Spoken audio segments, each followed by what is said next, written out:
Geng, ayam gepuk Jogja Pak Eri dah ada di Prima Saljana. Berlokasi di nombor 41 GF Jalan Prima Saljana 1/1A Taman Prima Saljana Kajang. Aku datang ni time pukul 3.30 petang. Tak ada dah ramai orang sangat. Tempatnya luas dan kemas. Bila dah tak ramai orang, cepatlah order sampai. Yang aku order ni ayam gepuk set C dan juga set A. Datang sekali dengan air. Tanpa berlengah masa lagi, jomlah kita cuba. Gigitan pertama, garing di luar, lembut di dalam dan berperisa ayamnya. Tambah sikit lagi kicap, barulah ada kek. Kita cicah pula dengan sambalnya.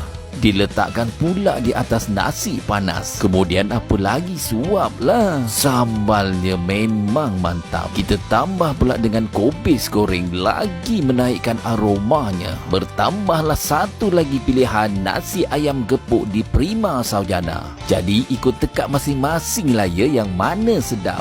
Boleh try.